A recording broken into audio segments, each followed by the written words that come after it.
कल जैसे ही जमानत की खबर आई, पहले अलीमा खान के घर पे हल्ला बोल दिया गया, उसके बाद न्याय बेशर्मी से, इंतहाई बेशर्मी से पुलिस ने 3 बच्चियों, जिनमें सबसे बड़ी बच्ची 6 साल की थी, उनके माँ बाप और 2 साला बच्चे समेत गिरफ्तार कर लिया। उन पे इल्जाम क्या था? उफ my goodness, oh my good. जरा गौर फरमाइए कि इसको रियासत कहते हैं, इसको हुकूमत कहते हैं, इसको पुलिसिंग कहते हैं, इसको गवर्नेंस कहते हैं।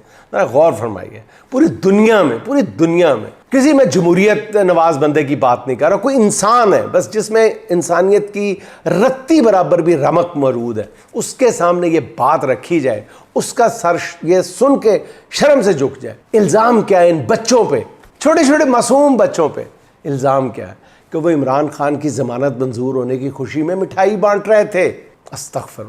अस्तगफिरुल्लाह, यकीन नहीं आता। इनमें से एक 6 साला बच्ची मिन्हा कासिम भी थी, वही बच्ची जो 2 साल पहले जमान पार्क में इमरान खान से लिपट गई थी, जिस पर इमरान खान ने इस मासूम बच्ची को प्यार किया था। ये वीडियो अब सोशल मीडिया पे पूरी तरह वायरल है, कल से लेकर अब तक। उसकी गिरफ्तारियों से नाज़रीन हुकूमत अपनी इखलाकी साख अगर कोई है तो थोड़ी बहुत उसको बर्बाद नहीं कर रही, उसका कुचला बना रही है। कुचला बनाते ना हकीम, ये उस तरह का कुचला बना रहे हैं, रगड़ रगड़ के अपनी साख का।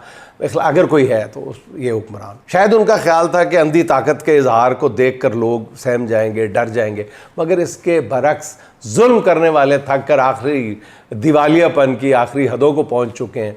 बच्चों की गिरफ्तारी, ख़वातीन पर तशद्दुद, जानवरों की तरह घरों में दीवारें फलांगना, ये सब एतराफ़ शिकस्त नहीं है तो नाज़रीन और क्या है। मगर नून लीगी हुकूमत 9 मई का बयानिया ज़िंदा रखने की कोशिशों में किसी कानून और अखलाकियात को ज़रूरी नहीं समझती, क्योंकि ये बयानिया ही नून लीग की लाइफ लाइन है।